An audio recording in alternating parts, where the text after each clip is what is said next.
falls.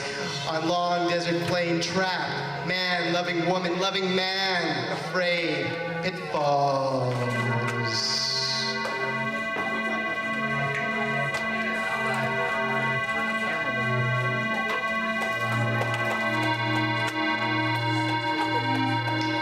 Big chairs sitting darkness, faces change, morphing. No, don't control it, let it go. Darkness covered faces. Are you getting any image? Acid age skeletons of other pasts, other fights with other brothers, now friends. And the faces changed. Moldavite crystal forehead pin, making me see forever angry Indians. Scared-eyed magicians fighting for freedom. Scream, scream, scream! Of past lives and injustice. Ghosts in my head, raging behind the geyser of power, waiting.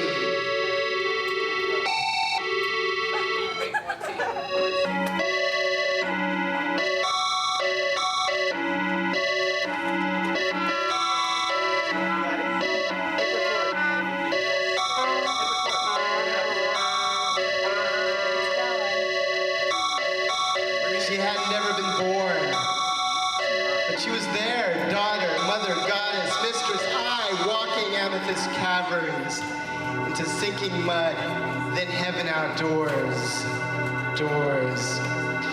She was me, but we were cut, not sideways, but in half. We were cut, but that side was blocked by angry men who didn't want to touch, take her, use her, make her go away. Sit still. No, don't move. Don't think. Just feel. Put yourself in the room. And don't move. Don't think. Just feel. Now relax. No, don't fight. Let me enter. Feel. Feel. Don't be afraid. It's not you, it's them. Don't be afraid, just feel. It's okay to feel. Open yourself to the feelings. Don't run away. Be here and enjoy. Enjoy. Let me take you in my arms and soothe you. It's okay to be smothered, to relax, to feel warmth. Feel. Feel the calm, soothing waters. Lie down and become water. Water in you. Water. Let go and forget. Let go and remember.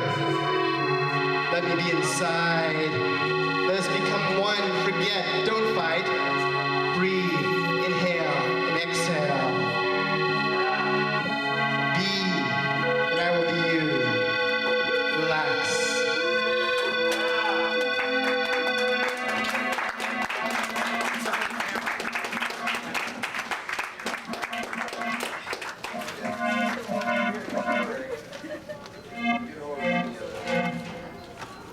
I was smoke drifting across the desert. I was a raven flying through the burning light of day, searching for shade. The sky was as blue as the placid day. The clouds evaporated by the heat. If I stayed in the sun's sight much longer, I would fall and become rooted to the ground, a dead carcass forever trapped in the light of day. Light of day, flying high and circling downward, I found a lone tree filled with my kind, screeching ridicule as I flew into their midst. How could I be so stupid to be flying so far on such a scorching day, he screamed. Wings flapping, trying to keep balance, feathers and leaves floating slowly towards the ground. Day turned into night, and like bats, we flew into the dust. The chirping of the bats caused me to withdraw from the raven form, and tossed me towards the cave's mouth. I tumbled in, Tortoises covered the floor of the cave like little mushrooms growing from a green field after rain. I pushed the turtles aside with my feet, not wanting to hurt them, trying to get the shaman. Little heads bobbed up and down, communicating their disdain for my presence. Well, stepping on them, I made my way to the great shell on which the shaman was seated. Gathered at his feet was a group of young disciples. Their eyes blazed as they stared into nothingness. The questions I had before I reached him disappeared. I sat with other disciples and stared at the turtles, waiting for Nirvana to come. When I woke from the trance, the turtles were tucked in their shells and the candles were lit. The disciples were gone. I turned around and looked up and stared at the shaman. He stared back. From inside me, a question arose like a bubble coming from the ocean's floor, inexorably traveling to the water's surface.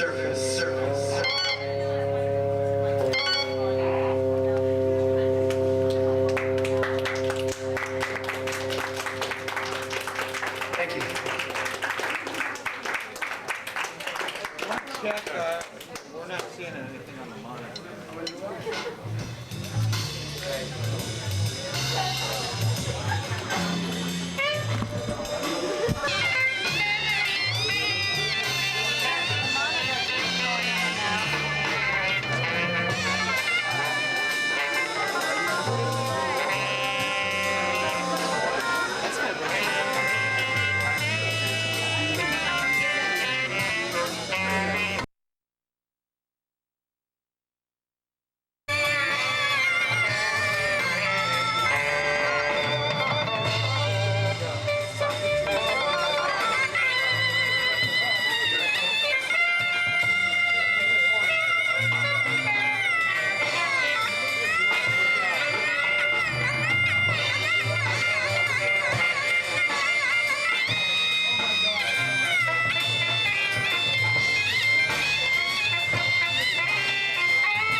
I was not expecting to be doing a poetry reading tonight. I kind of got hooked into it because of my drawings, and my drawings are a combination of word and image, and they've been sort of exorcisms. And especially this orange one that's walking around, I took the skeleton, and that is actually my skeleton. I have scoliosis, and I've had a long, drawn-out battle with hating my body because it seems more of an encumbrance than a gift. And I just spilled out every bit of vileness I had and turned this skeleton into a symbol of life and hope and support instead of a threat of doom. And so because of this drawing and all the poems on it, I was asked to read some of my poetry. And before I do, I want to tell you that all day long, even though I'm a teacher, I was incredibly petrified of reading in front of a whole bunch of people I've never seen before. ironic. And thinking about feeling this little ego inside of me sort of going, ooh, getting bigger and bigger. So I'm going to read a little bit from the I Ching before I start about modesty to remind myself. And then I'll read a couple of poems from my drawing and see how you guys are doing and see if I'll read any more. This is from the Portable Dragon, which was a gift from my mother to me. My mother is one of those spiritual interlopers. She's been everything from a Catholic to an agnostic to an I Ching practitioner. So this is on modesty, the 15th hexagram. This is a quote from Emperor Marcus Aurelius Antonius. But perhaps the desire of the thing called fame will torment thee. See how soon everything is forgotten? Look at the chaos of infinite time on each side of the present, and the emptiness of applause, and the changeableness and want of judgment in those who pretend to give praise, and the narrowness of the space within which it is circumscribed. And be quiet at last. For the whole earth is a point, and how small a nook in it is thy dwelling, and how few are there in it, and what kind of people are they who will praise? So in other words, do your own thing and don't worry about it. She's got breasts. They put a picture of the real Madonna. What is this? Please don't talk about my breasts. Whenever something happens like that, we do get our trip. I sing hello to the hand. I said, Okay. My breasts are doing their best to hang. All right. Fly after 7 p.m. This is a poem about the grocery store. I used to live over on Nellis, and if any of you have been to the Smiths on Nellis, it's a truly awesome sight, especially if you move from somewhere else. This grocery store seems to be from the bowels of hell.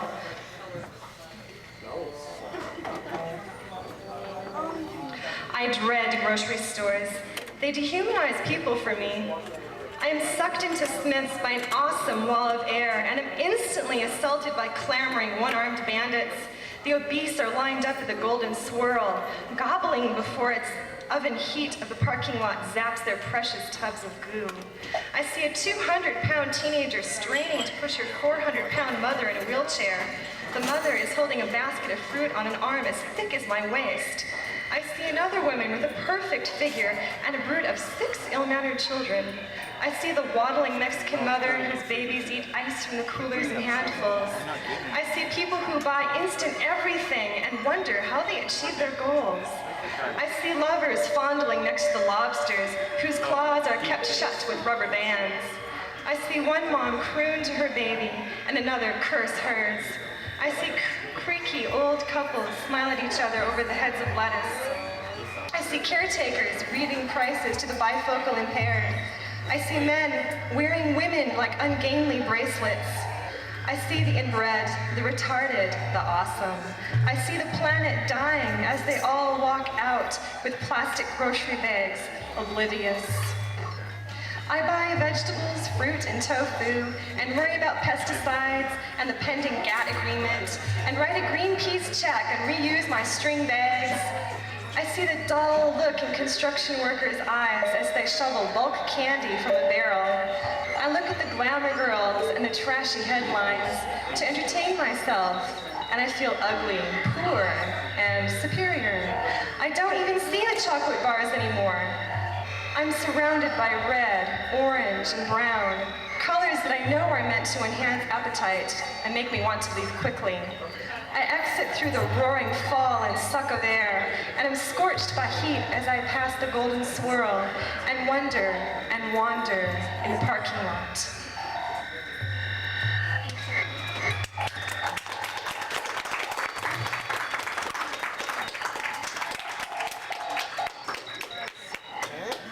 Then I have a nasty little habit to some people of capturing creatures and keeping them as a pet and getting to know them, and if they die, I keep them anyway. I dry them out and keep them in a box that I've had since I'm about 5 years old. And anyway, this poem is about a toad, actually several toads that I found on a golf course. Yeah, toads. More power to them. Could you turn off those electronic weird noises? Not very toad-like. Oh, but they are. Maybe some sort of wind or sunset music, crickets, wet grass music. She said crickets. Okay. For those of you who have Superman eyes, there's drawings here of my toads. Oh, yeah. Ooh, ah. All right. I won't hurt you. Stop crying and struggling and peeing on my papers. I will let you free as soon as we have visited. You never give up. This is a one-way conversation. I promise you the grass is still wet. The crickets still sing, even as I hold you, and you beg and sob. I have never heard a toad make any sound until I met you. I admire you, hopeful toad. You escape into my husband's empty shoe and pop out again when I peer in. You rush the danger, brave little toad. You puff to fill my hand. Does that trick ever really work? Do you miss the tiny fluttering bats? How is it that you are so fat and bony at the same time? And such a pointy, narrow tailbone. I never guessed you were a tadpole last year. Calm down, stubborn toad.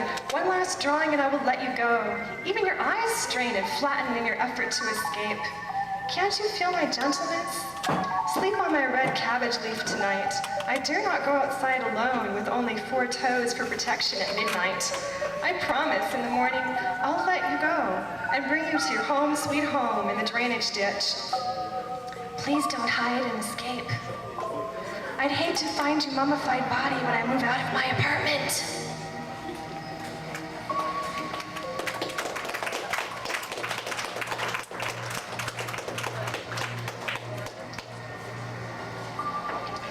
And I'll read you one last one about a pet rat, which didn't last very long.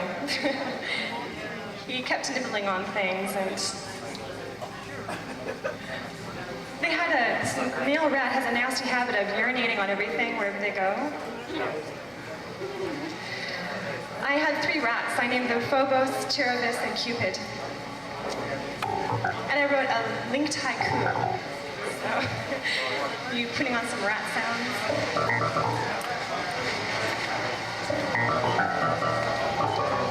That's a bit too heavy. Delicate. Like whiskers. Okay, here we go. Cupid, the rat child, suckles the lettuce leaf in isolation. Apologetically, you pee on my shoulder. Whiskers sweep my neck. Each hair must be licked in a certain order. Begin with the nose. That's good. Sniff the air. Rat, rat. Scratch my ear. Lick my toes. Run and hide. Rat, rat. That's it.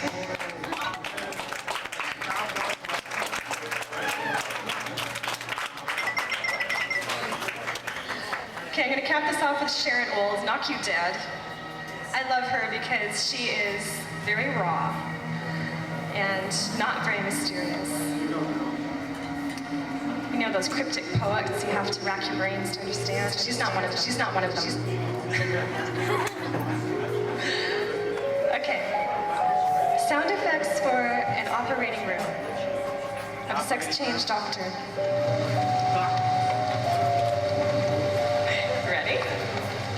Okay. He's washing his hands. That's good.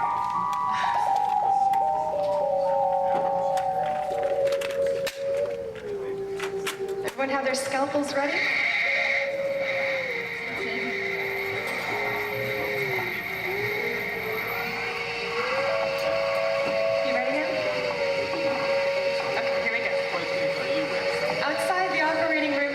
Change doctor. A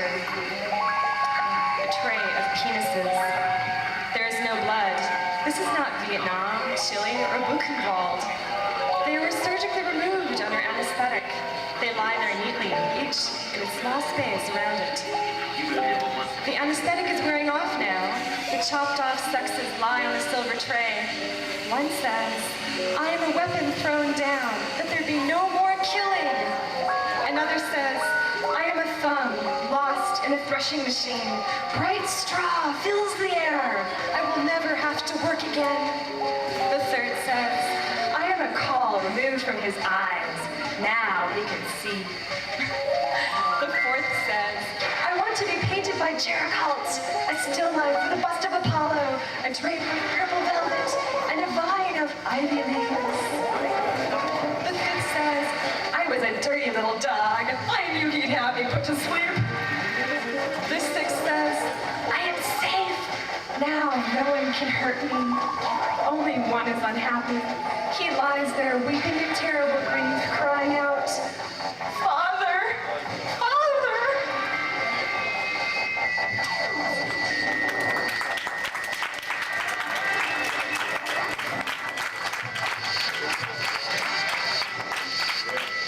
My breast survived.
on each other like we used to depend on our neighbors once upon a time.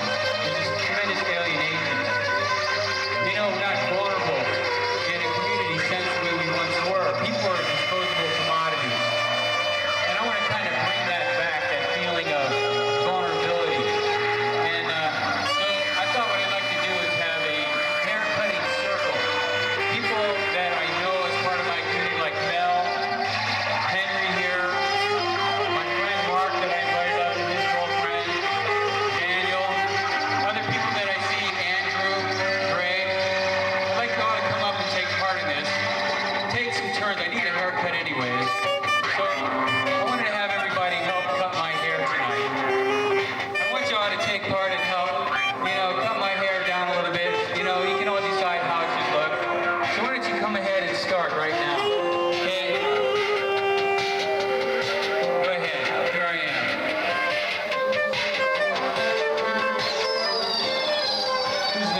that's because we're in good stead with our neighbors. If it's a good haircut, maybe that's because people like my friend Dave, who just walked in the door,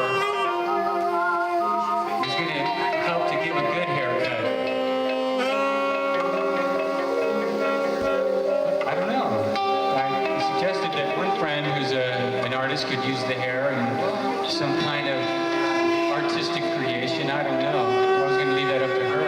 If anybody had any ideas. To me, that's a further resonance of vulnerability. I mean, I know a lot of people out there believe in magic. I mean, how much more vulnerable am I making myself to the community than to let my hair go free? Isn't that an element in magic? I don't practice it. Can anyone say yes? I don't know.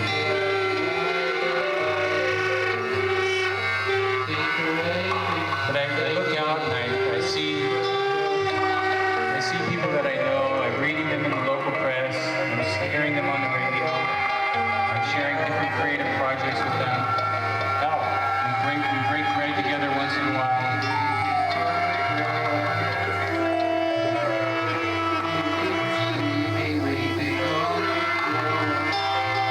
Does anybody play the hand drums? They come up and add a little backbeat to the process.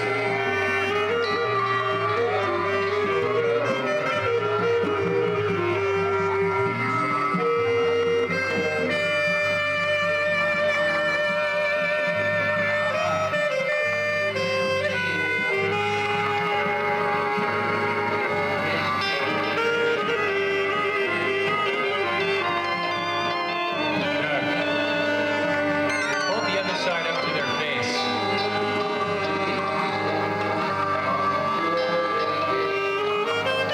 We all are part of the community. The actions that we all take do affect one another.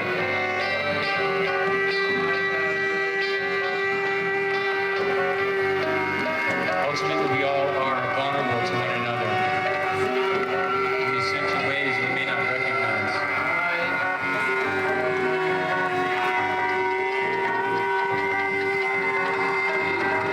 I have a poem. Let me recite this poem.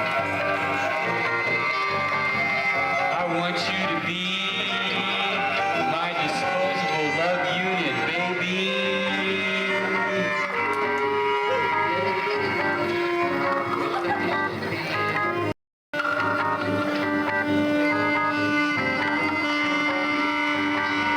I've had enough of relationships. I don't want a relationship. I've got a relationship with my boss at work. I've got a relationship with the IRS.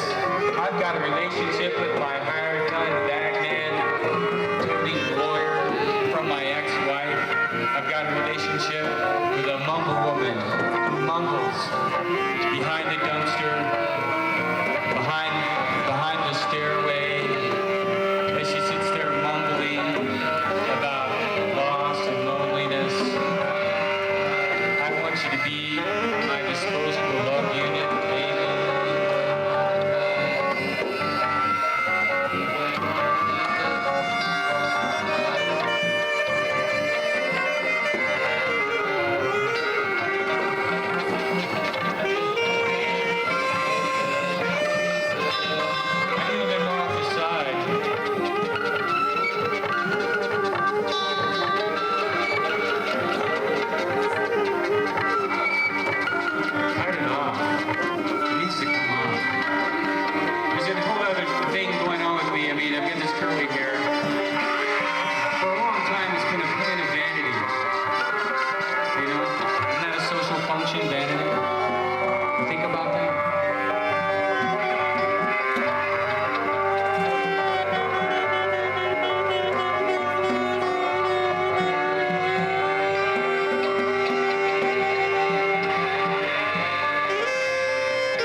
in the wind sax solo. Driver up close with his black shades on intent. Cut to the rear wheels now, a mellow full mode trombone. Taps out a tune in the lower registers and on we go. Tires hot on the road, flat out we scream. The whole band harmonizing the tune. Hightailing across that desert in a shiny brass sound machine. Dead set for the next blues blown dominant major 7th chord. Zoom.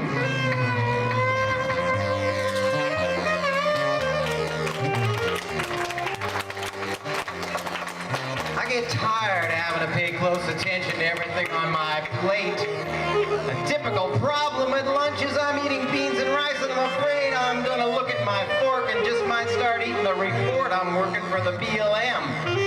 Or maybe my toenails will be on the end of those times. Or I might have a load of my latest poems I'm putting in my mouth, chewing on, devouring, never ever to see the light of day again. And that cappuccino I just drunk may have been my last month's supply of the muse, drained to the dregs. A bowl of alphabet soup right now would be just about the living end.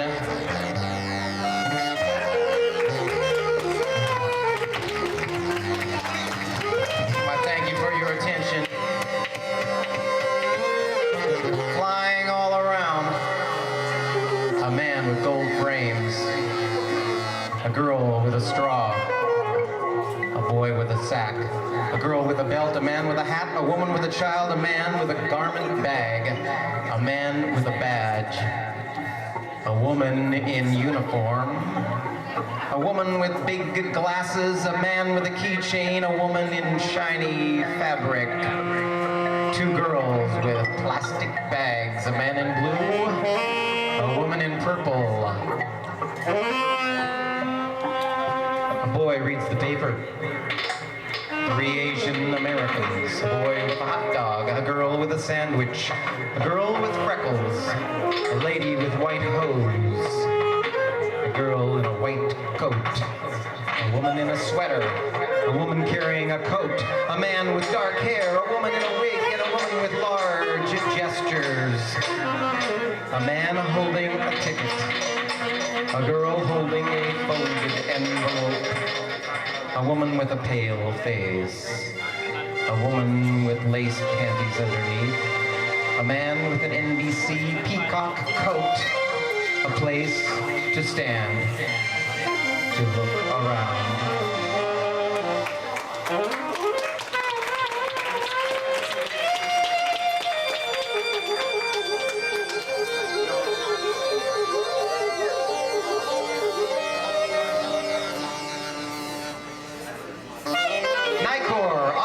Snap that shot. Snap it. Shoot it. Capture it. I think I got it. Shoot it. Yeah. Shoot as many as you can. Got it? Yeah. Go ahead. Yeah. Got it all right there. F-stop. ASA. Frames per lifetime. That's a good one for sure. Developing. Waiting. Shooting. Waiting. Shooting. Developing. Looking at the angle. Composition. Shots gone bad, out of focus, waiting, inspiration, revelatory lens, filled with subject, shooting the whole roll, frame after frame, rewind, heavy in my hand, old friend, single lens reflex, old friend in my hand, Kodak 100, light response, there. Okay, that's it. Come on. Adjusting the fantasy. Camera rapture. Strap over my shoulder. Over and done. Reality sealed in my little yellow black tin. It's all in the chemistry now. Flat world, all on paper. Flat as an undeveloped character. Take some for posterity. Tripod. Photography, quadriceps, biceps, crania, flora and fauna, vehicles of change. Snap, snap, snap, snap.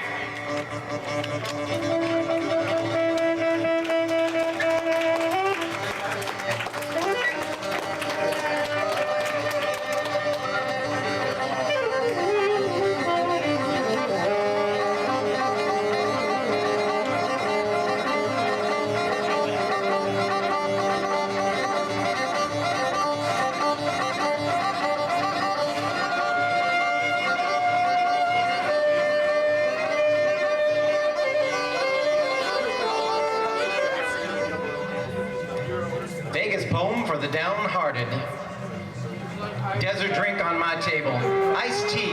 Desert drink on my table, iced tea $1. The price of cooling down has gone up.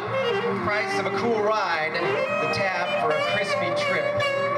Iced tea rolls down easy. That road across town is hot. Down Flamingo and over to Pecos, driving the town. This iced tea town, motating the fiery day.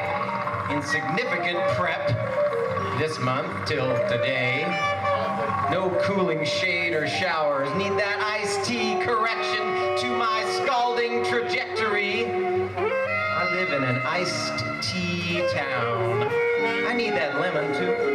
And even at midnight I can use that iced tea. KOMP on the radio, iced tea on the table, air on. You've been acting funny, telling you I have to talk to you, but not without this sweating glass in my hand. Intense ice cubes clattering for position.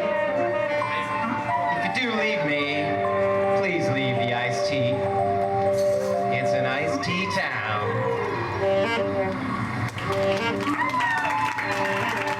Thank you.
Subject of angels.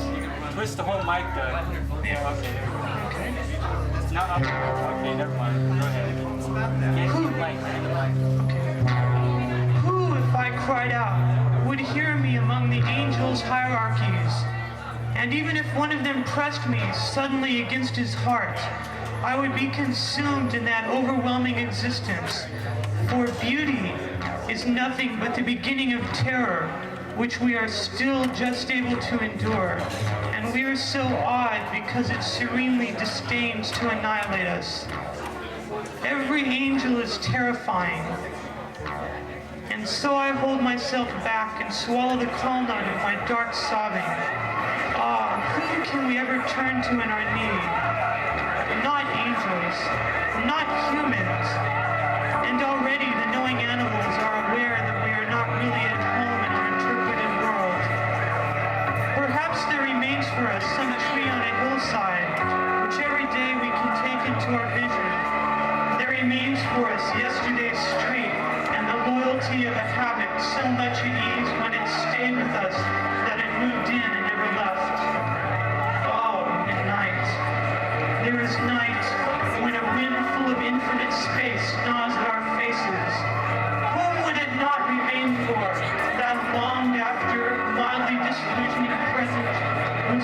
solitary heart so briefly meets. Is it any less difficult for lovers? But they keep on using each other to hide their own fate. Don't you know yet? Fling the emptiness out of your arms into the spaces we breathe. Perhaps the birds will feel the expanded air with more passionate flying. Yes, the springtime's needed you. Often a star was waiting for you to notice it. A wave rolled toward you out of the distant past. Or as you walked under an open window, violin yielded itself to your hearing. All this was a mission. But could you accomplish it?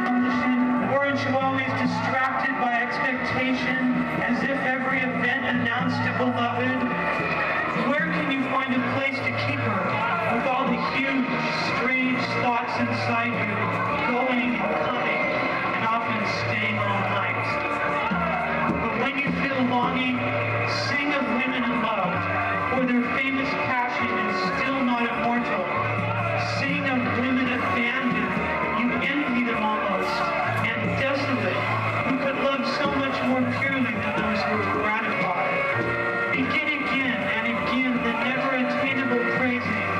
Remember, the hero lives on. Even his downfall was merely a pretext for achieving his final birth. But nature, spent and exhausted, takes lovers back into herself, as if there were not enough strength to breathe them a second time. Have you imagined Gaspar Stampa intensely enough so that any girl deserted by her beloved might be inspired by that fierce example of soaring, objectless love and might say to herself, perhaps I can be like her? Shouldn't this most ancient of sufferings finally grow more fruitful for us? Isn't it time that we lovingly freed ourselves from the beloved and, quivering, endured, as the arrow endures the bowstring's tension, so then gathered in the snap of release it can be more than itself, where there is no place where we can remain. Voices. Listen, my heart, as only saints have listened, until the gigantic call lifted them off the ground, yet they kept on, impossibly, kneeling and didn't notice at all, so complete was their listening.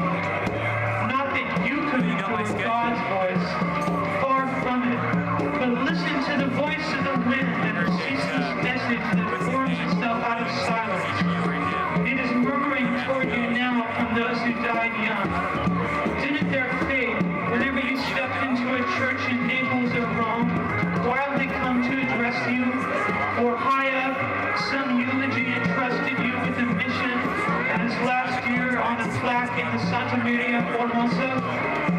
What they want from me is that I gently remove the appearance of injustice about their death, which at times slightly hinders their souls from proceeding onward.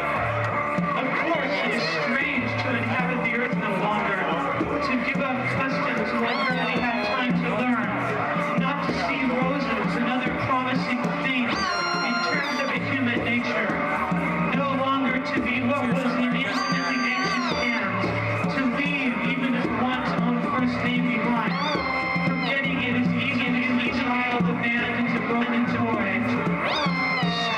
Strange longing desire one's desires. Strange to see meanings that come together, floating away in every direction. And being dead is hard work and full of retrieval before one can gradually feel a trace of eternity. Though the living are wrong to believe in the two sharp distinctions which they themselves have created. Angels, they say, don't know whether it is the living they are moving among or the dead. The eternal torrent rules all ages along in it. Through both realms forever, and their voices are drowned out in its thunderous roar. In the end, those who are carried off early no longer need us. They are weaned from earth's sorrows and joys, as gently as children outgrow the soft breasts of their mothers.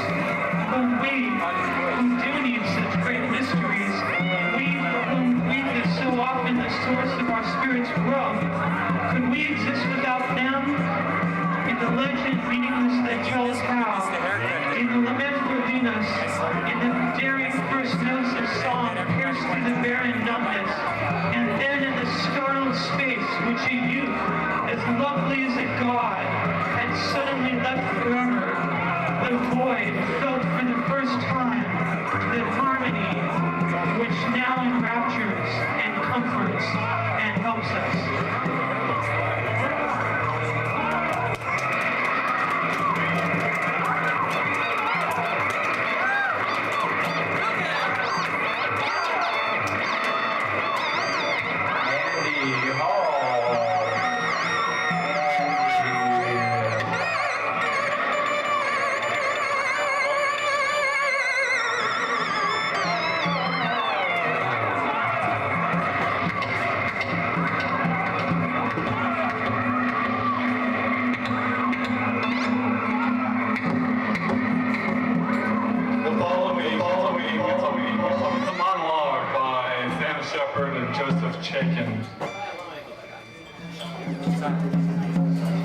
The war in heaven. You can use the effects if you want. I died the day I was born and became an angel on that day. Since then, there are no days, there is no time. I am here by mistake. I'm not sure now how it happened. I crashed, I know I crashed in these streets. I came down. I don't know what went wrong. I was a part of something. I remember being a member. I was moving. I had certain orders, a mission. I had a small battalion, principalities, dominions. I'm not sure now how I fit, where I fit exactly. I know there were those above me and those below, but I'm not sure now where I fit. So many things now, so many. Earth. Just a small part, just so much, so tiny. You can never catch so many air. Sometimes Earth, so small, tiny, so much more, ever, more, and dead, sometimes even dead. Yes, it's true. There was a time when I felt I had a destination. I was moving towards something. I thought I understood. There was an order that was clear to me, a lawful order. Then we were invaded, all the domains were shattered, connections were broken, we were sent in 1,000 directions. I'd be on a mission and forget where I was going. I'd try to return and forget how to find my way back. I'd be lost in between. That's how I crashed in a moment of doubt. I crashed to Earth. Sometimes grief, now grieving, both. Sometimes it's true, sometimes it's true. It is grieving and grief, both changing. Yes, moving so many times. It's true. I think it's true. Sometimes God changing. Sometimes nothing. Sometimes no one else. Sometimes nothing. Sometimes only God. Sometimes beginning over beginning. Yes, it's true. Every minute I'm here, something's changing in me. Something's diminishing. My power slips away. Every second I'm here, I'm weakening. Take me back where you first found me and leave me there. I'll find my way back from there. Take me back. I'll perish if I stay tied up like this. I will. I'll perish. Then you'll be without me. Turn me loose. Turn me loose. I can't live without you imagining me. I have no life without your thought of me.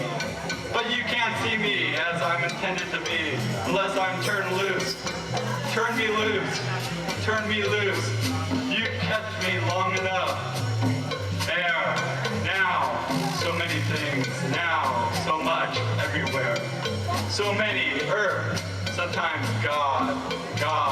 Sometimes nothing. Don't care. I say I'm not interested. Not interesting to me. But then God again. God. Everywhere. Air. Everything out there. Beginning again. Beginning. Yes. It's true. I think it's true. More. The more. It's never stops. Too much. More. And more. So nothing ever stops. Cuts because too much more. Extraordinary. Take me back where you first found me. Put me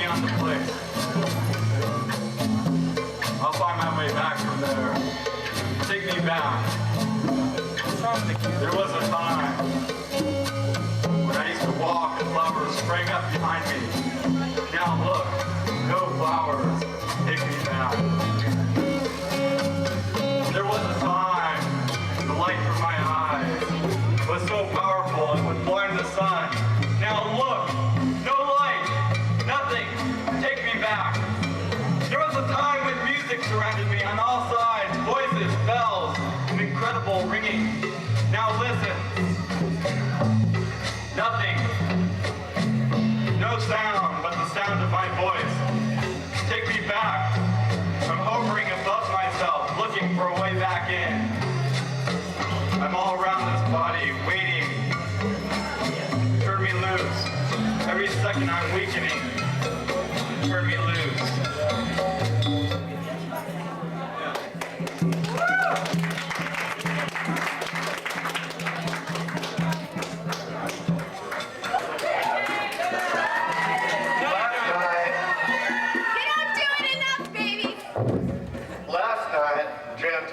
Behind some trees, pine needles, rapids. I masturbate too much. I was barefoot. Three other young boys 20 feet away. It's dark. The moonlight makes the water silver inviting. I step in. It's deeper than I thought, or perhaps I'm smaller. Once, it's easier to swim with the current 3 boys ahead of me. First 2, the third flounders. Grab onto the rocks like we did. On the other side of a chain link fence, boy falls backward into an empty drainage ditch where the water was. To a house that I saw earlier, the screen door open. Call 911. The woman thanks me. Call 911, I say. Nothing, and leave. She comes running after me. I just say, the son of my father. This woman had this knowledge. Last night at work, a man, yellow shirt, dyed black hair, 5'5", thin, but toned. Call 911. Thump. Slams gun on the table. 22 caliber. There may be no clip.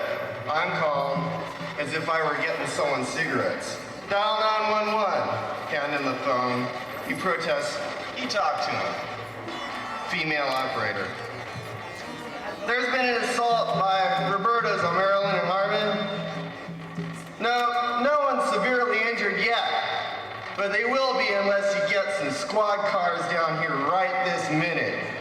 Throws the phone back to the receiver. Conversation with Jane starts on idea. Me, I need to save up money for next semester. James, your mama don't help you? Well, she lets me live there, you know. Live in my room. What about your dad? I don't know. We talk about the fall and riding, an important moment formulated in a drunken semi-stupor. I give James a hug when I leave.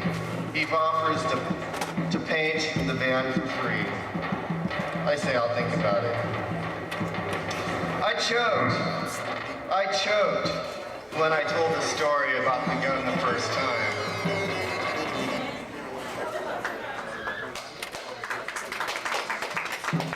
I masturbate too much. There is progress. The adjustable woman. Statuesque exposed nerves appealing machine to give birth. There is progress, leaning into soft kindness, gunplay, a prayer for rain. Leaning into the eyes, bulging with anticipation. The bulging eyes, curved droplets, carved mist, painted lips that fuck like opium addicts.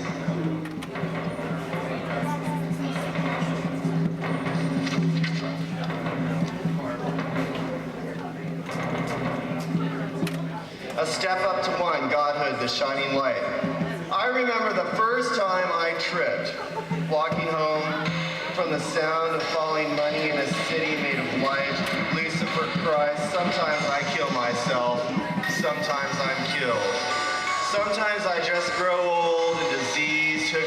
machines trapped in my flesh?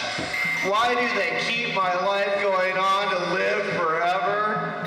Clamps, scalpels, poking nerves, and gray matter. So he stood by the ring in the grocery store. First place, the phone went out. Then thousands of dripping cold puddles of rain, the slow rumble of snails shaking the ground, and the humming of the city went out. The crow lost its tongue, and cats hissed silent venom, hair standing on end. We do nothing. We do nothing and laugh about it. We sit and we stare silently, not for observation, but because we know each other too well.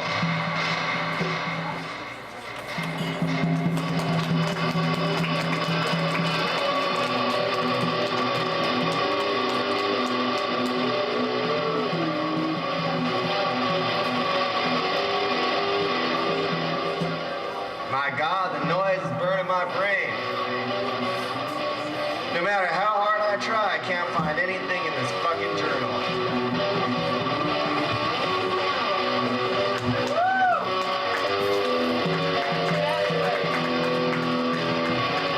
Fucking documents!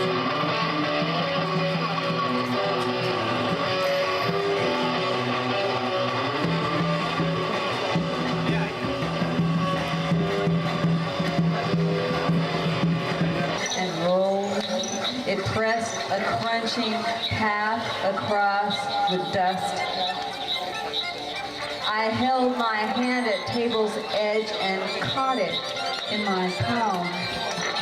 I brushed its satin smooth across my lips, marveled at the blue-black light it found in me, reflecting. And just like water, shimmering, we joined the others on the pilgrimage to dawn, stars, rise.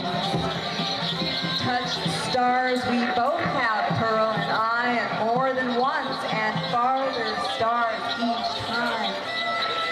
But terrified of heights these days and plummeting the fearful distances, in vibrant feather ships we jolly glued with spit, we opt to plumb the depths again, blue-black. Our fingers carving dreams in caverns, and the ocean underground reverberating sighs and roars against the cavern walls. A million years of memories, a million years of cyclic ceremonies offered by the leaves and rain and heaving earth, and a million feet in time somewhere between the dead of night and dawn, when swaths we cut into the rockwood channel rivulets of molten light, pointing to the opening in time and space, so that always, in some way, we can make the journey home. I often catch myself brushing the little curl across my lips. I roll it in my palm to watch it sweating blue-black light. And you? Are you the one that bridges distances this very instant, surfacing to iridesce imperfect in my palm? And if you are, have you found mine on the surface of a table, rolling and brush its satin smooth across your lips? That marvelous, that blue-black light, you must have guessed. You must have guessed. A pearl can only shine what it reflects.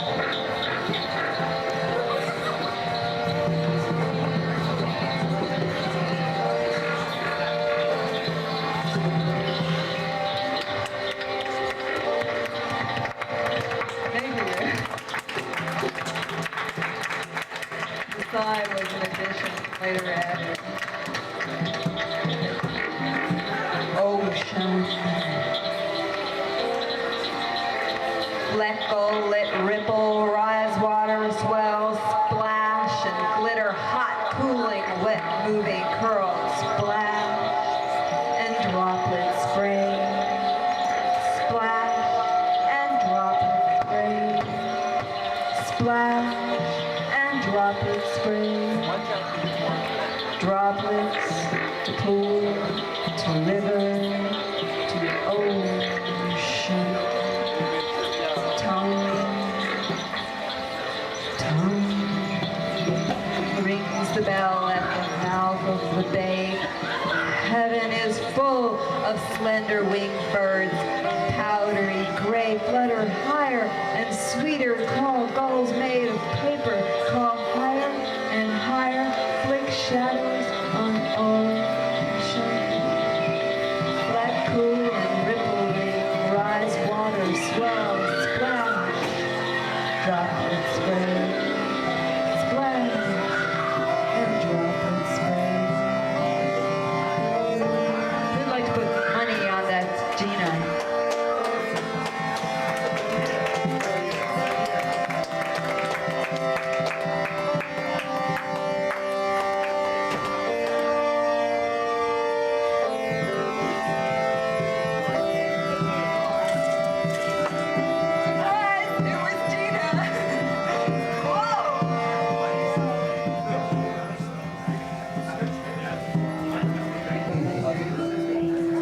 Loads my heart and rides my blood like wind-born seed. My blood is thick with wind-born seed, little galaxies, eternities, and I'm a paper coyote. I chase a paper bird who leads me off a precipice drawn in a paper world. As long as I believe that this is all I'll ever be, as long as all I care about is road runners and me, as long as I keep up the chase and don't look at my feet, then paper beast and paper world is all I'll ever see. Love is heavy, loads my heart, rides my blood like wind-born seed. My blood is thick with wind-born seed, little galaxies, eternities, and I'm a paper coyote. I chase a paper bird who leads me off a precipice drawn in a paper world. I find that just as long as I don't know it's my belief that keeps the ground beneath my feet and paper birds just out of reach, then off I go, aware of only roadrunners and me, until I chance to look below and know it was illusory. Love is heavy, loads my heart, rides my blood like wind-born seed. My blood is thick with wind-born seed, little galaxies, eternities, and I'm a paper coyote. I chase a paper bird who leads me off a precipice drawn in a paper world. I'm not quite used to knowing that my world is not but what I thought. It's such a shock each time I peek. I tend to plummet like a rock. In dreams, I dream of falling too. It takes my breath away. But in my dreams, mid-fall, I start to dream of wings and fly away. Love is heavy, loads my heart, rides my blood like wind-born seed. My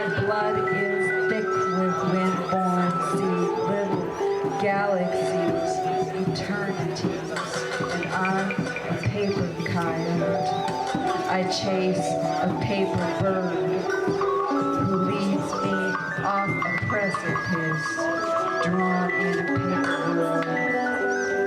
Paper's thin, blood is thick, kindling the blood, the page awake.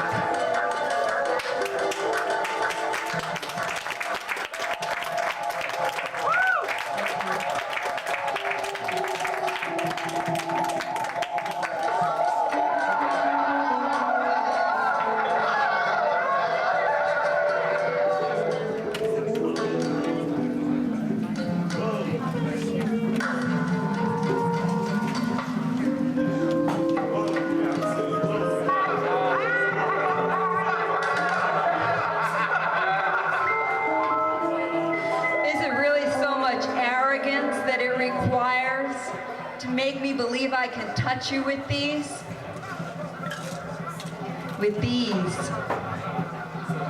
In the solid black of solitude, I swing my arm wide, I throw them up high.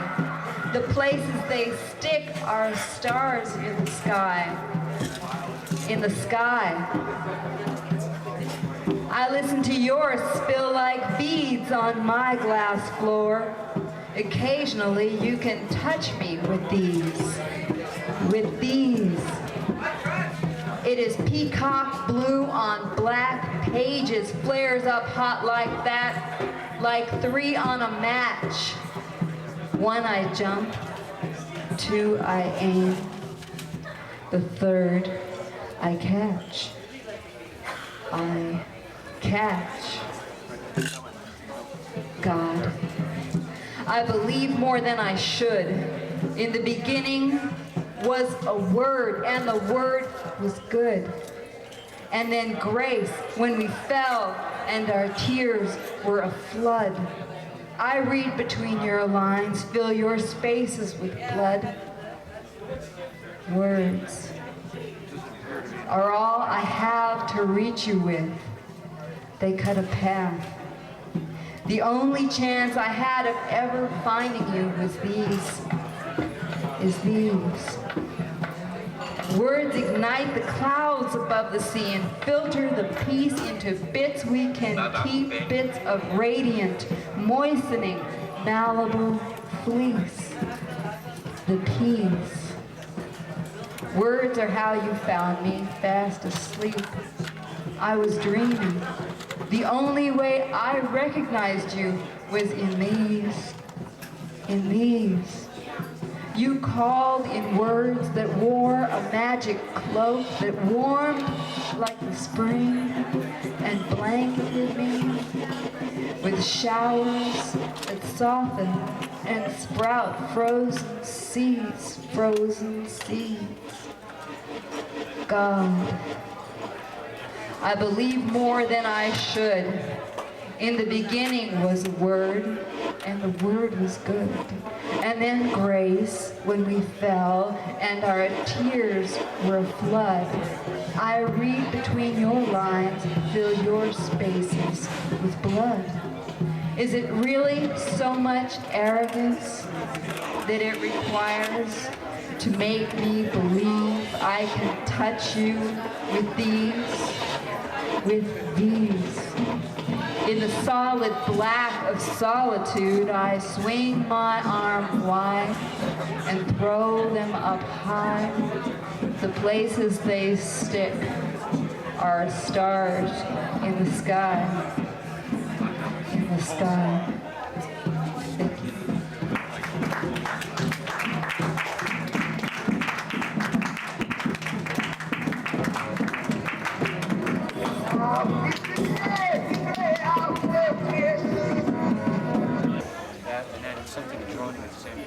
I can't do it at the same time. Sharp point.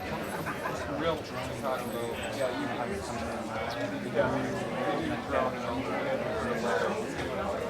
Probably lighter. Sorry, hope it didn't hurt you. Yo, Shell Strata. The desert sand doesn't want my bones. I know this because I tried to dig a hole awaited my arrest. I stood in the heat, my pores opening up, and I swear the rocks I saw grew legs and moved into the path of the shovel, while the sagebrush started pummeling my thighs with green brass knuckles and 500 pounds of thrust. This whole ecosystem's in a conspiracy to kill me! My obedient cactus plant started whistling taps, and a jackrabbit tried to seduce me out in the yard. I could produce a strategic defense shield of Ray-Bans and sunblock number 40, or I could stay inside, swamp cooler, blasting like a boombox. But when Rommel drags out the really big guns, he conspires to bleach out my hair and my bones to victorious kamikaze white. This reflection remains my only victory. I lose to the daylight as long as I am alive.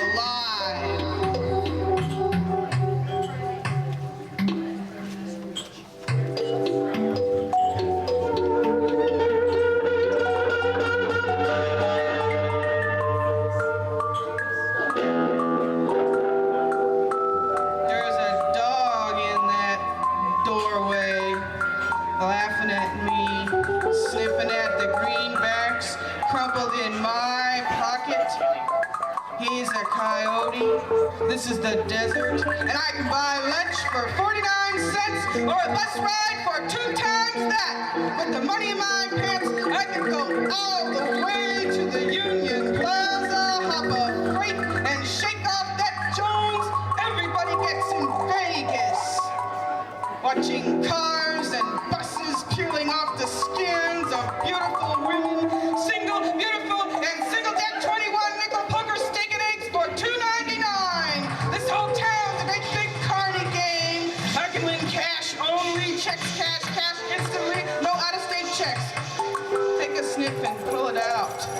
Bricks into the slot to the left of the door of the motel, where businessmen are chomping down on the long hairs between the legs of the sidewalk, choking on those greenbacks rolling like children's heads, thin enough to fit in a wallet. The well-dressed women are downtown with the dogs, wearing beautiful clothes and blown-up egos, pulling the pins on blow-up grenades or blow-up dollies, collapsible enough to fit in a wallet. It'll fit in your back pocket, jam itself up against you, a strip bus on Saturday night.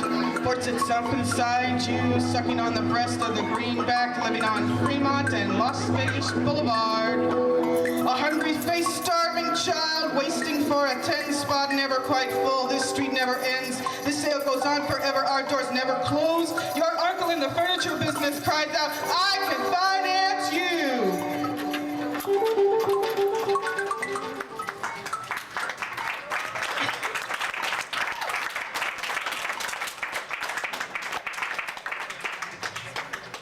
You can tell how long I've been in this stupid town by that poem.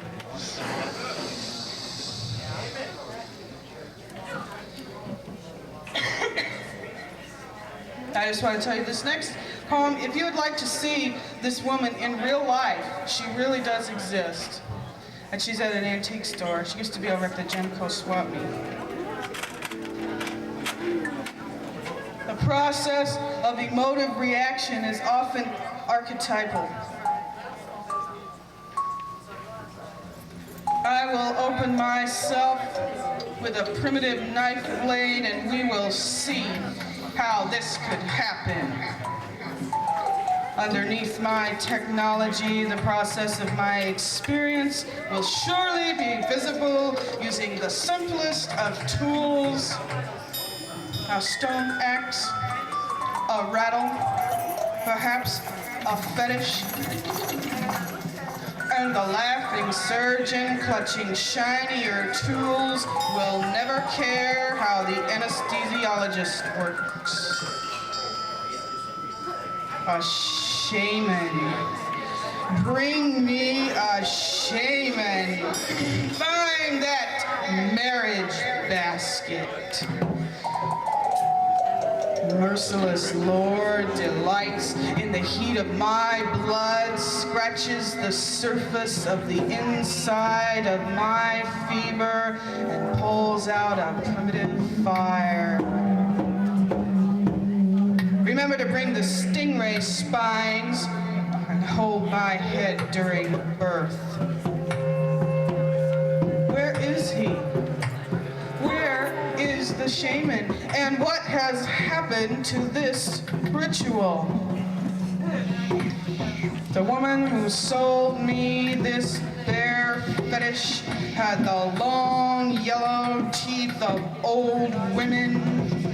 She poked her skinny fingers into book after book. See? See the fetish? It is an original. Now I wish she had told me its powers, but I have her card in my wallet. And the operative word here is authentic.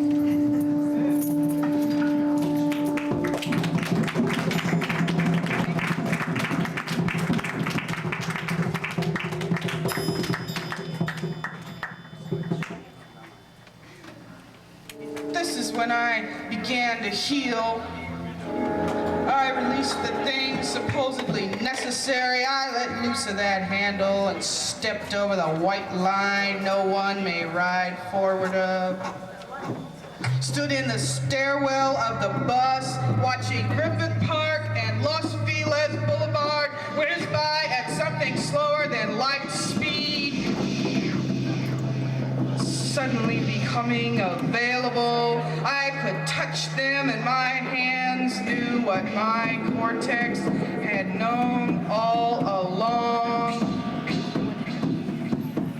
I could live without the bus ride. I could live someplace in Fat City, better than just getting by. And I could live without the waiting at the bus stop, without sidling up next to unnecessary tumors that might feel temporarily warm and sweet. I could live without the false impressions on the ego and the soul, the bruises that masquerade as beautiful tattoos. I could live without the future and the things I can't control.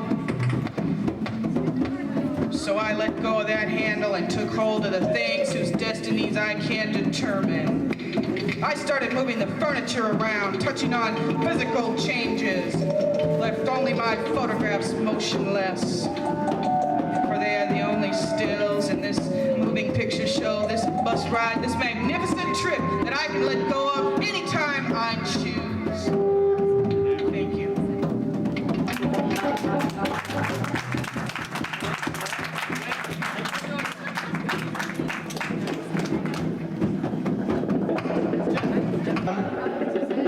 Figured I should come on up, say hello once again.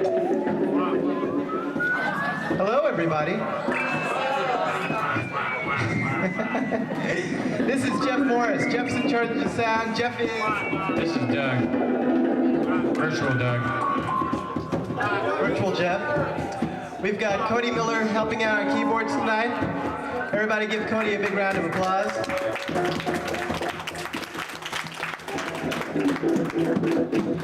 Brian Weiss is on guitar.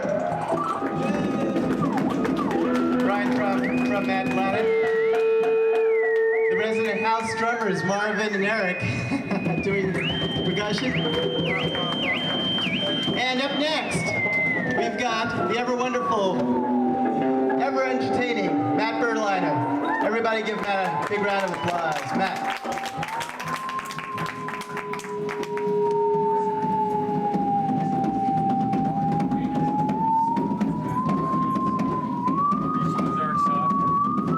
Slow, dark, soft.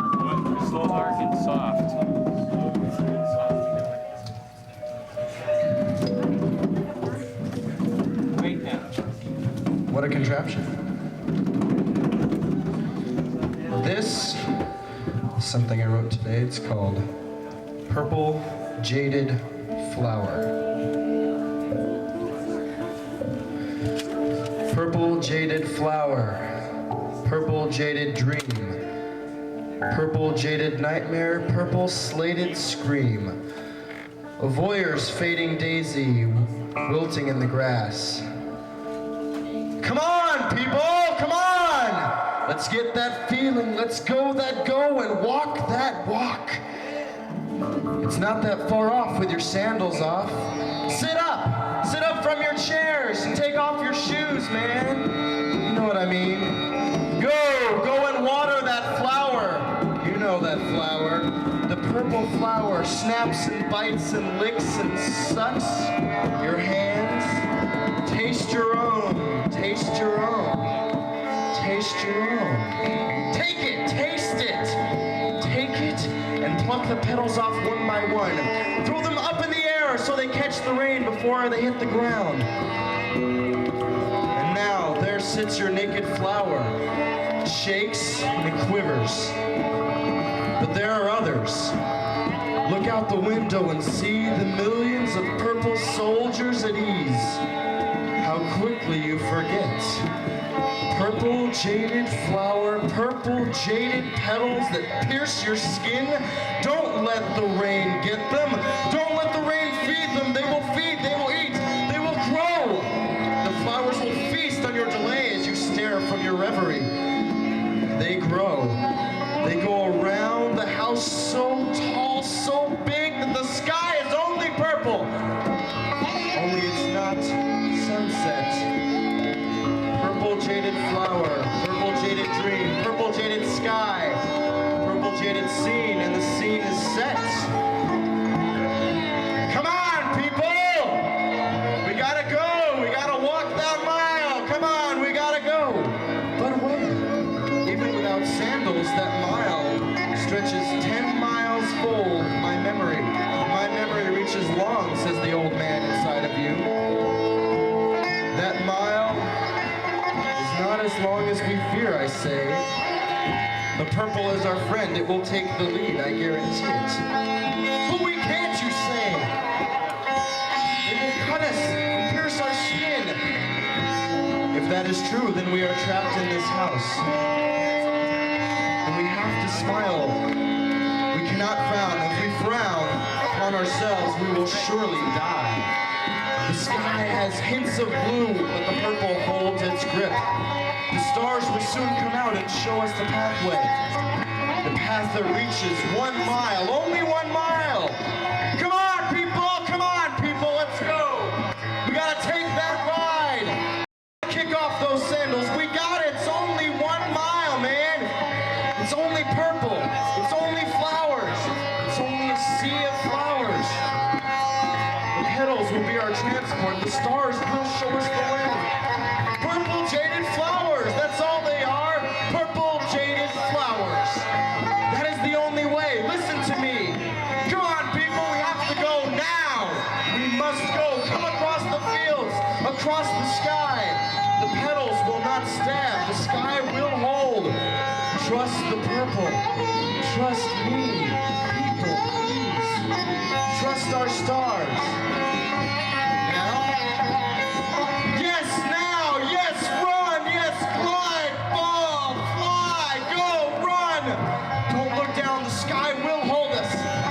Purple jaded flowers, give me power, do not devour this working hour, for I am dour and have gone sour, and will not cower to you. Come on, people, we're almost home. Run, fly,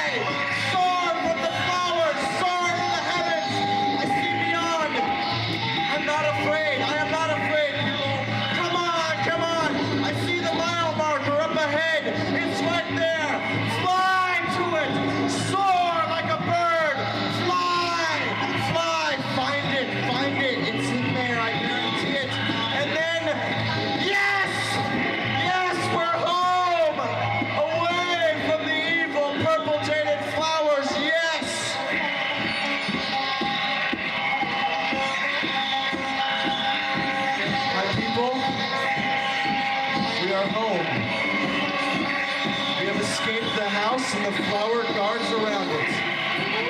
Barely. Fear drove us and the stars were our guides. But now, take rest, sleep, and dream.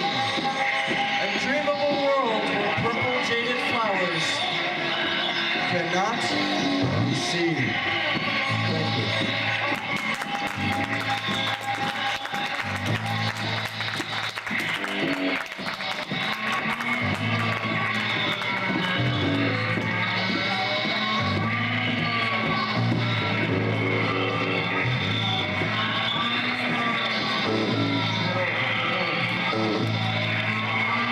Thank you.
Seeking your song, floating softly above the sky, tears of freedom fill your eyes. Looking down, you see the earth as you join the angels' heavenly spies. They whisper softly in your ears to listen to the cosmic song. Mightily you strain to hear the melody to which you belong. Your life is part of the refrain, your body keeps the rhythm. Emotion is the melody, the spirit is the chorus. Without your beat, the cosmic song would not have such precision. The angels need you in the band, but of course it's your decision. This is Circe. She's a pretty.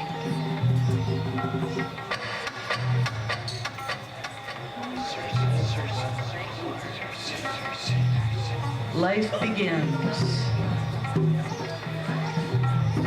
Life begins, and we begin to be aware of our surroundings and the effect that our little body has upon others.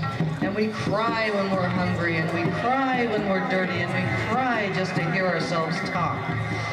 And we learn to move ourselves and other things around us, listening to conversations, staring in awe at how easy others find it to communicate, while we grow weary of the silly games we are taught.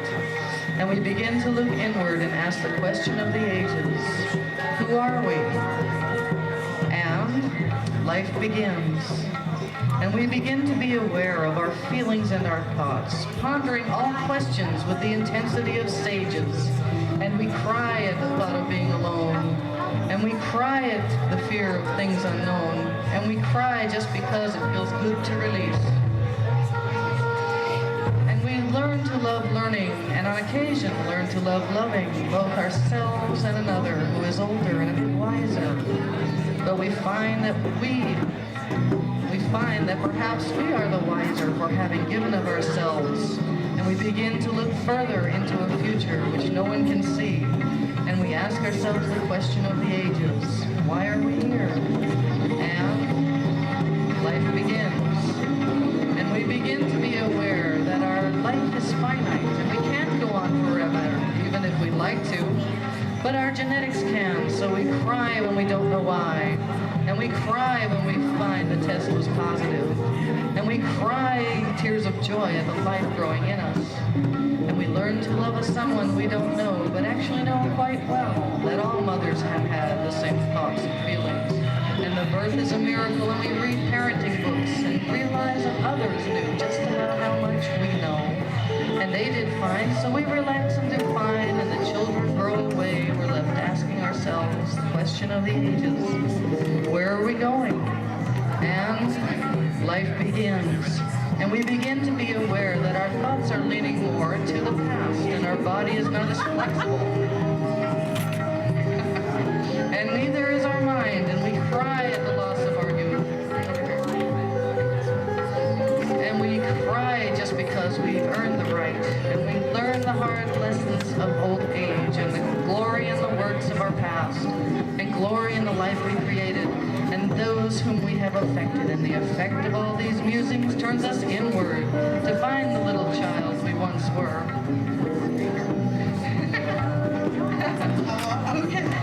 Who can help us deal with the changes we now have to face? And our body gives out, and we ask with our last breath the question of the ages. What's next? And life begins.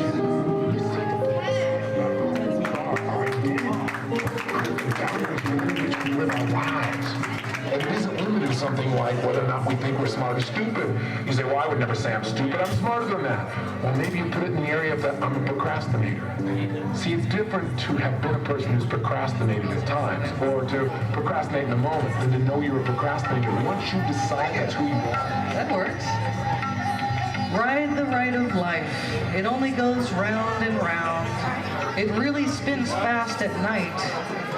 Lights that make you dizzy, mirrors reflect emotion, squeals and giggles entice you, motion can make you sick. Standing on the edge and watching, others participate joyfully, whirling with the wind, attempt to join the fun, grab the pole as it passes, it pulls you to the horses, moving up and down. You begin to feel the vertigo as fantasies fly in a blur. The rabbit is your destination. It's a stable spot to sit and to contemplate the dream that's reality when you ride the ride of life.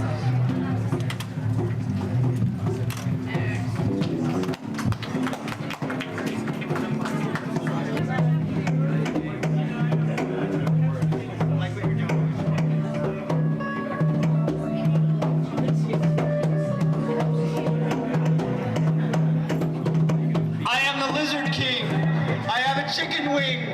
I can do anything with my perforated spleen. I like coffee bean and sing show tunes. Thank you.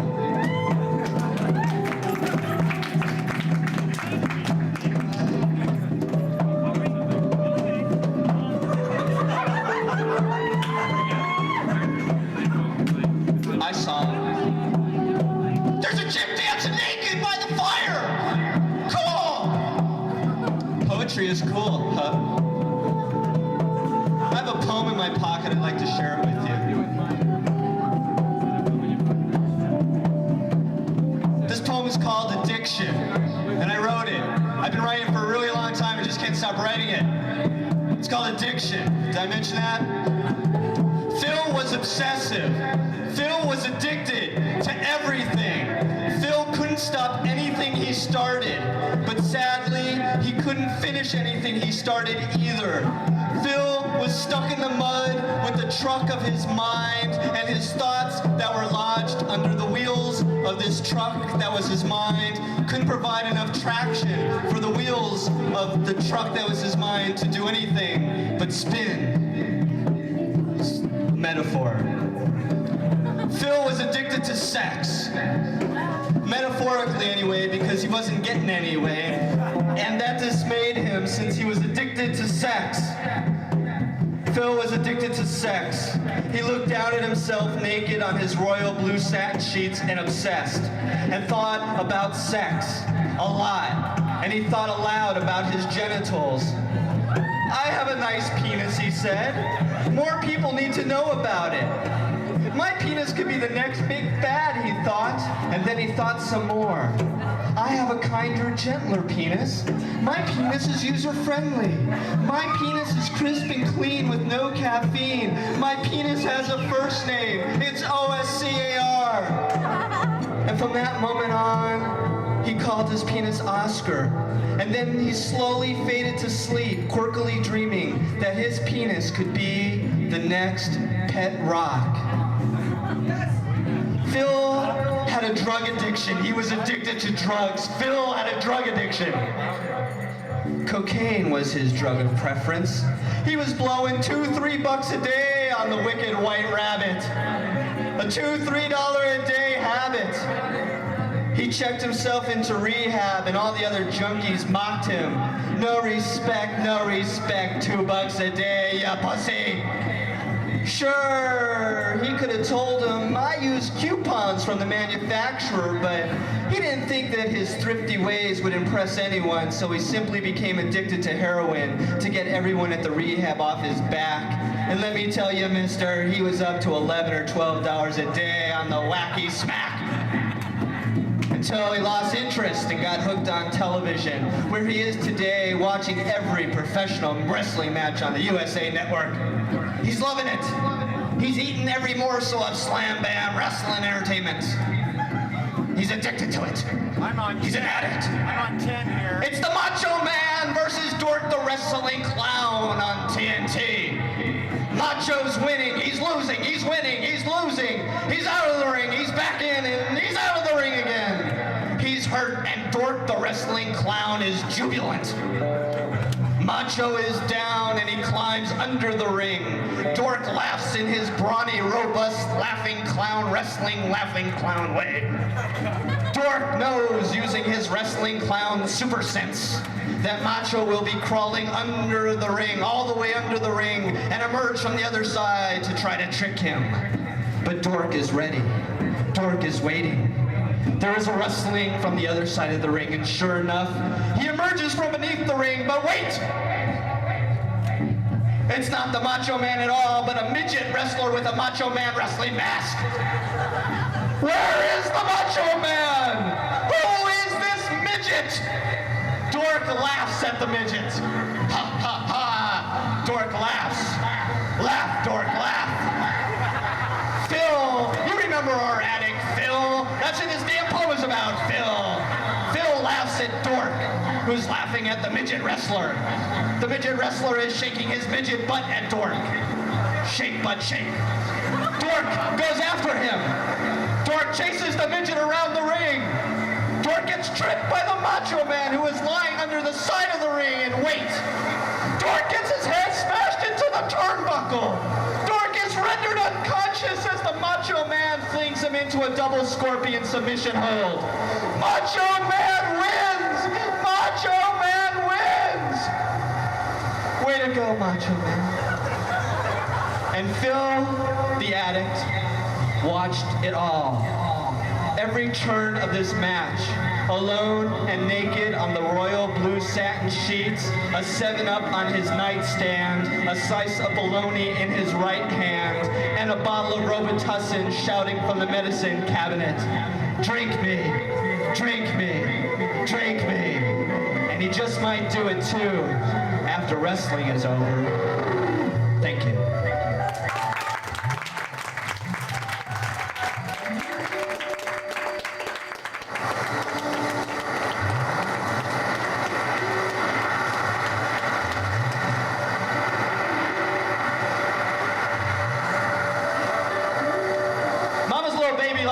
Short name. Mama's little baby loves short name bread.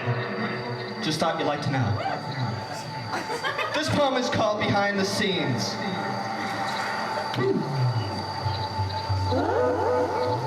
Excuse me, a little something I had for lunch. Behind the scenes. They lined across, 3 of them, each in their own compartment. Bob, Agnes, and Franklin. A buzzer in their hands, they write their names on the blue computer screens, but someone is forcing them to write their names with their teeth. Wild letters everywhere, no one can read their names. These 3 are humiliated. They write like mentally impaired sociopaths. They hang their heads in shame as a voice fills the studio behind the scenes. The voice is that of Alex Trebek. Alex emerges on the set, blood trickling from the corners of his mouth, a not-so-subtle reminder of the bat head he had just bitten off during Double Jeopardy on the previous episode. Alex Trebek is losing it. He's replaced the catchy Jeopardy theme song with Helter Skelter. Only backwards. Evil, evil. Alex Trebek is losing it. Welcome, contestants, he says as they quiver and shiver. Alex has unnerved them. They look down only to see they have been standing in wet cement that is now hardened around their tasseled shoes. Alex explains the new rules. If a contestant finishes the game in the negative, they owe him money. The buzzers are hooked up to electrodes on Alex's genitalia, so contestants are encouraged to buzz in as often as possible. Every answer must be in the form of a water bison. Alex Trebek is losing it. The first answer goes to Franklin. He says, "Who is Mahatma Gandhi?" Alex says, "It's whom is Mahatma Gandhi," and unloads a shotgun full of lead into Franklin's thorax, causing Franklin's lifeless body to sway back and forth in the hard cement like some weeble that wobbles but won't fall down even though it's just had its thorax blown out by 20-weight buckshot. Agnes wipes the blood off her bifocals and tries in vain to join the studio audience, pushing and shoving to get out. But they can't get out. All the exits have been sealed. The fire doors are soldered shut. Alex begins to look all intense like Sissy Spacek in the prom scene in Carrie, and then turns out of the blue into a trance-like state and professes his unwavering love to John Travolta. The audience is screaming and shrieking. Oh, where's Don Pardo when you need Don Pardo?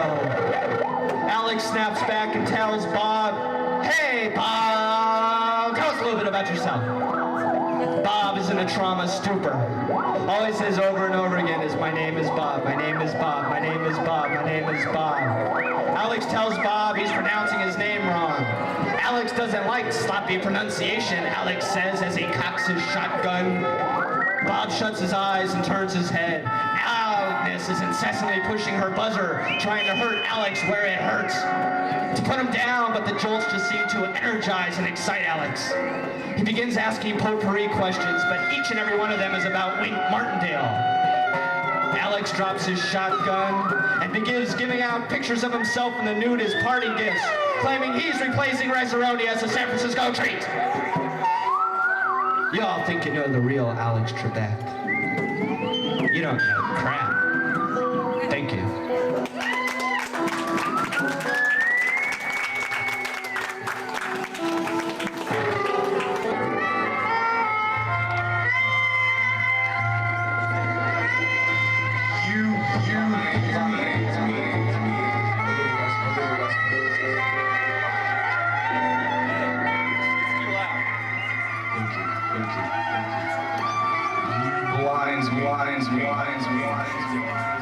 Blind me with your dark ways. I'm a timid beast without instinct. Recluse into a cage. Beguiling midnight lust. You seem so alluring me. Lure me then. Away from the blinding heat. The heat which is my fear. The fear which is my plight. You blind me. Yet in that light, I see paradise. Take me then to the place that shall be my prison. Forever between your legs, forever in regret. I don't love you.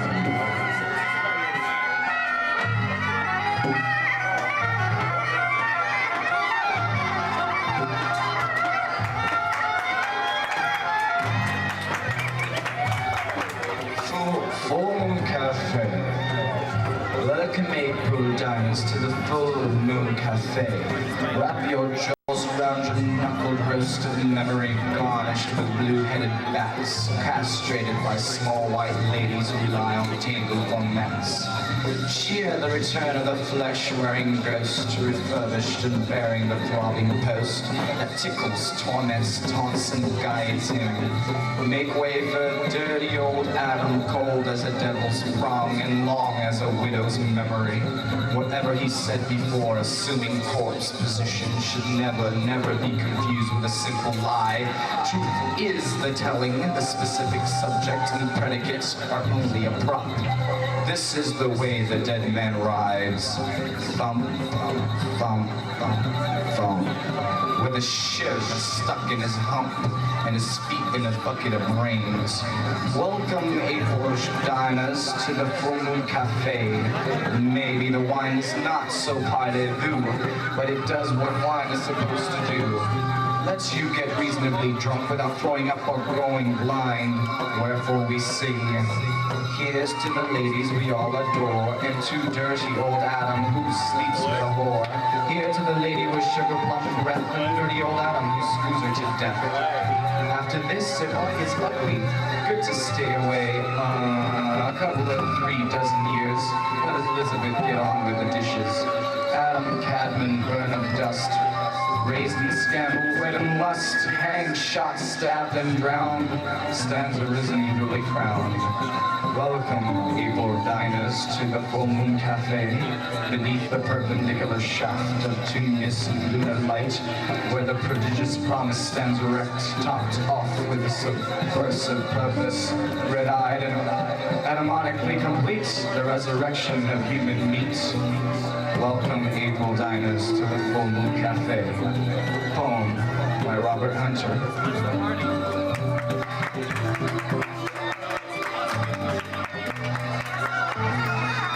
This one is called Gets, which I expect a child. And this is for him. It's difficult to imagine a cradle at the corner of my room, like a bird cage without a bird, like a prison without a victim, yet.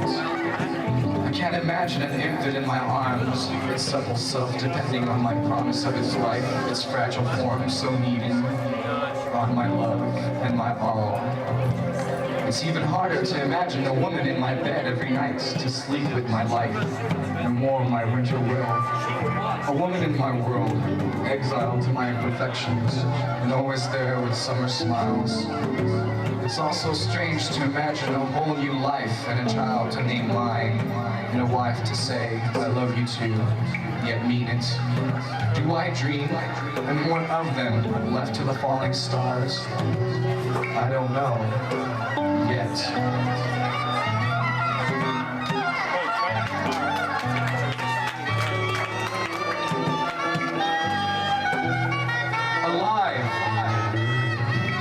Alive, yet without purpose, to wander about in a world you've yet to understand.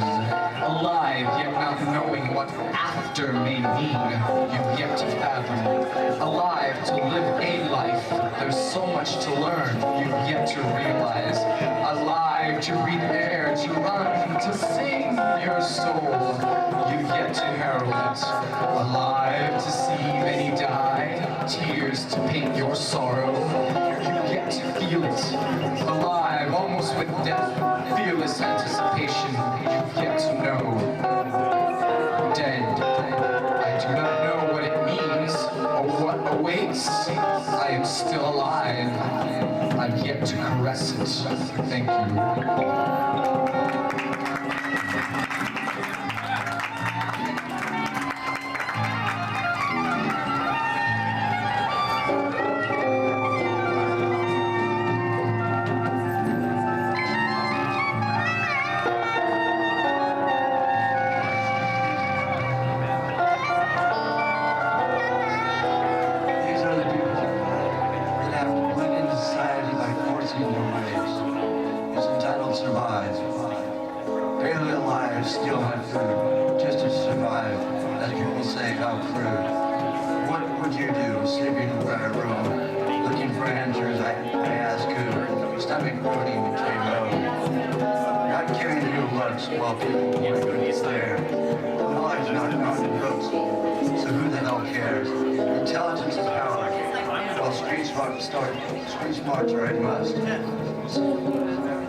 So as society scours, buried in society, ashes to ashes, dust to dust. What is out there? What is out there beyond the path? Walking glass glare, tagging along with what I have. Beyond the path stands the door. In the past, the door you have. Turn the knob for what is in store. Beyond the door is a bleak, dark enclosure. Wandering more, overcoming flight to endure. Beyond the door, the stream of light. Upon the space I walk, as I stand in fright. By the light, the bright, just there. Now blind from total sight. So what is out there?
Paxton on baritone saxophone.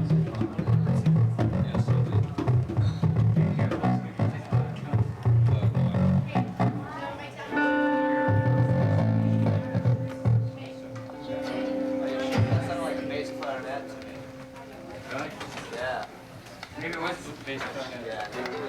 Well, what's this guy gonna do? He's gonna make some Good up with your heckling, probably. Thank you. Thank you very kindly. You're welcome.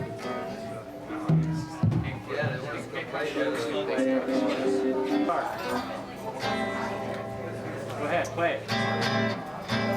Can you hear that? Yeah? Sort of. Hey, you're out here. Ready, baby.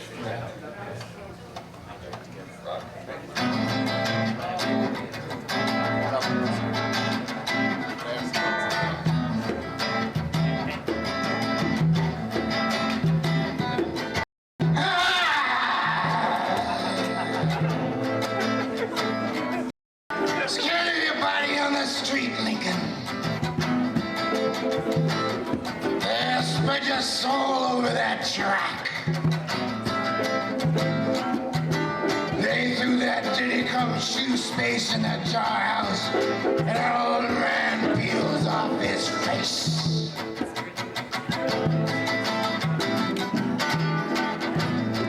Lest this muddy day come better. Tell about the cotton pickers lie.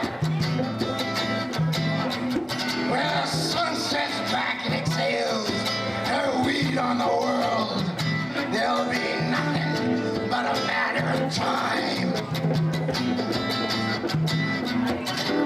Place that whore on that table.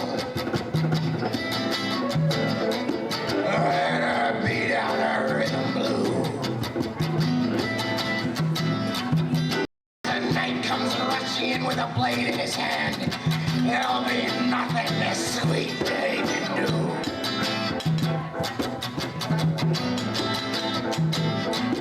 Yeah, Daddy, the trains are coming. Daddy, the trains are coming.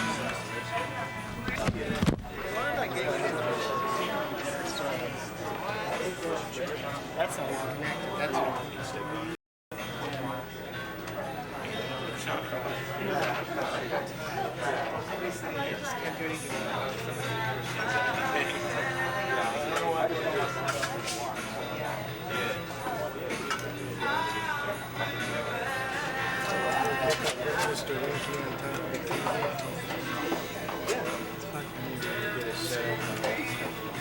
Okay.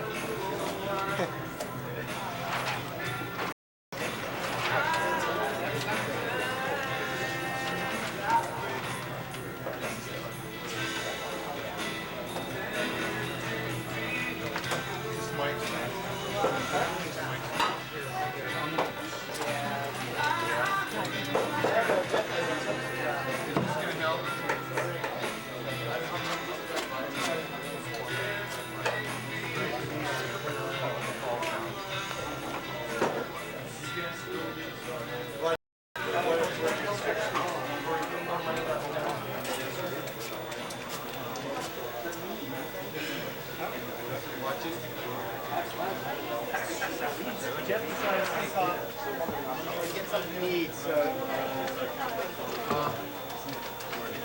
Yeah, he did. Had a good time. Would you like to try it?